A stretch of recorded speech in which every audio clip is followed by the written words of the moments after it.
1 Roi, chapitre 18. Élie devant Achab, le défi du Carmel. Bien des jours s'écoulèrent, et la parole de l'Éternel fut adressée à Élie la 3e année en ces termes. Va te présenter devant Achab, et j'enverrai de la pluie sur la surface du sol. Élie alla se présenter devant Achab. La famine était intense à Samarie. Achab fit appeler Abdias, préposé à sa maison. Or Abdias craignait beaucoup l'Éternel. Lorsque Jézabel massacrait les prophètes de l'Éternel, Abdias avait pris 100 prophètes, les avait cachés 50 par 50 dans une caverne et les avait nourris de pain et d'eau. Achab dit à Abdias, « Va par le pays vers tous les points d'eau et vers tous les torrents. Peut-être se trouvera-t-il de l'herbe de sorte que nous garderons vivants les chevaux et les mulets. Nous n'aurons pas besoin d'abattre du bétail. » Ils se partagèrent le pays pour le traverser.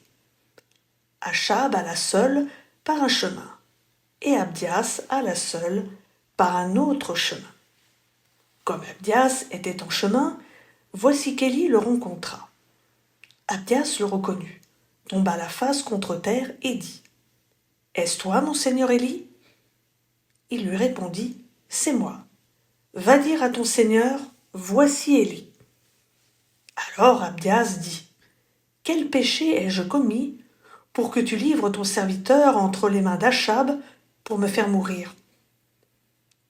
L'Éternel ton Dieu est vivant. Il n'est ni nation, ni royaume, où mon Seigneur ne t'ait envoyé chercher. Et quand on disait que tu n'y étais point, il faisait jurer le royaume et la nation que l'on ne t'avait pas trouvé. Et maintenant, toi tu dis, va dire à ton Seigneur, voici Élie. Puis, lorsque je t'aurai quitté, l'Esprit de l'Éternel te transportera je ne sais où. J'irai faire mon rapport à Achab, qui ne te trouvera pas et qui me tuera. Cependant, ton serviteur craint l'Éternel depuis sa jeunesse. N'a-t-on pas rapporté à mon Seigneur ce que j'ai fait quand Jézabel tuait les prophètes de l'Éternel ? J'ai caché 100 prophètes de l'Éternel, 50 par 50 dans une caverne, et je les ai nourris de pain et d'eau. Et toi, tu dis maintenant, va dire à ton Seigneur, voici Élie. Il me tuera. Mais Élie dit, l'Éternel des armées devant qui je me tiens est vivant. Aujourd'hui, je me présenterai devant Achab. Abdias, étant allé à la rencontre d'Achab, lui fit son rapport. Alors Achab se rendit à la rencontre d'Élie. Lorsqu'il aperçut Élie, Achab lui dit, « Est-ce toi qui jettes le trouble en Israël ?» Élie répondit, « Je ne trouble pas Israël, c'est toi au contraire, et la maison de ton père, puisque vous avez abandonné les commandements de l'Éternel, et que tu t'es rallié au culte des Baals. Envoie maintenant rassembler tout Israël auprès de moi, au mont Carmel, ainsi que les 450 prophètes de Baal, et les 400 prophètes d'Achéra, qui mangent à la table de Jézabel. » Achab envoya des messagers vers tous les Israélites et rassembla les prophètes au mont Carmel. Alors Élie s'approcha de tout le peuple et dit, « Jusque à quand clocherez-vous des deux côtés ? Si l'Éternel est Dieu, ralliez-vous à lui. Si c'est Baal, ralliez-vous à lui. » Le peuple ne lui répondit rien. Élie dit au peuple, « Je suis resté moi seul prophète de l'Éternel, et il y a 450 prophètes de Baal. Que l'on nous donne 2 taureaux, qu'ils choisissent pour eux un taureau, qu'ils le découpent et qu'ils le mettent sur le bois sans y mettre le feu. Quant à moi, je préparerai l'autre taureau et je le placerai sur le bois sans y mettre le feu. Puis invoquez le nom de votre Dieu. J'invoquerai le nom de l'Éternel. Le Dieu qui répondra par le feu, c'est celui-là qui sera Dieu. Tout le peuple répondit « D'accord ». Élie dit au prophète de Baal « Choisissez pour vous un taureau.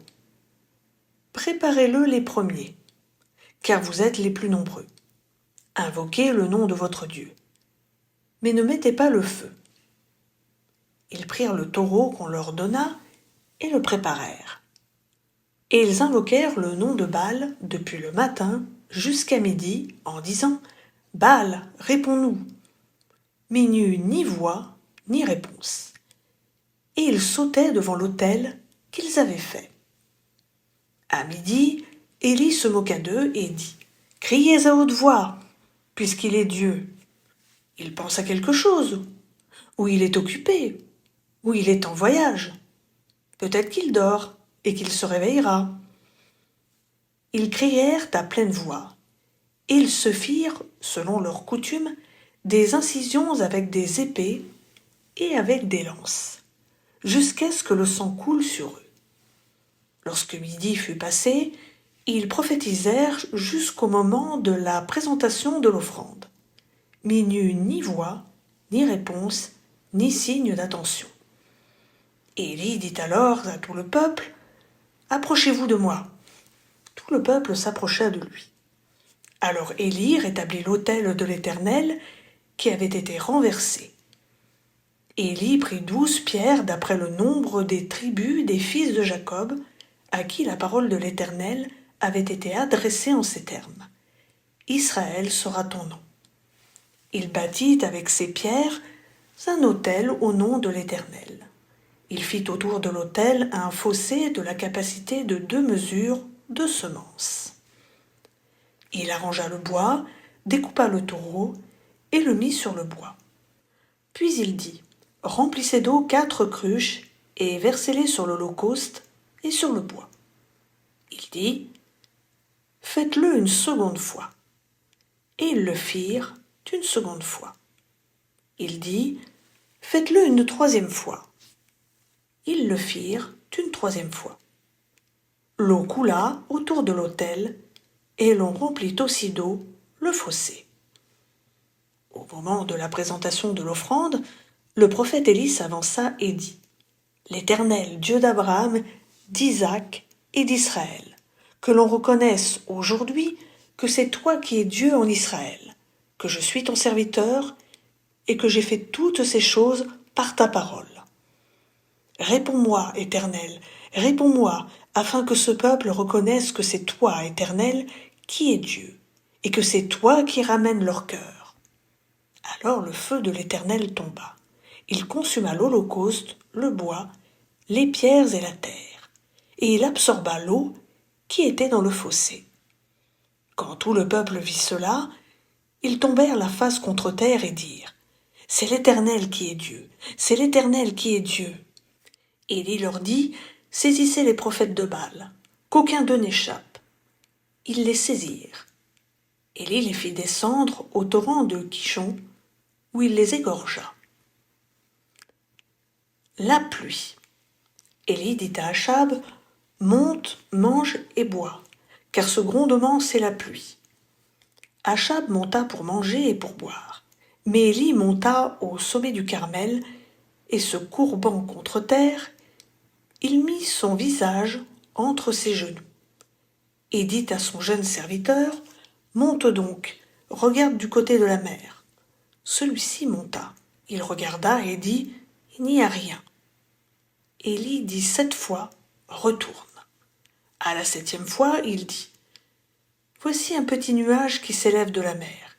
Il est comme la paume de la main d'un homme. » Élie dit « Monte dire à Achab, attelle et redescends, afin que la pluie ne t'arrête pas. » De toutes parts, le ciel devint noir de nuages.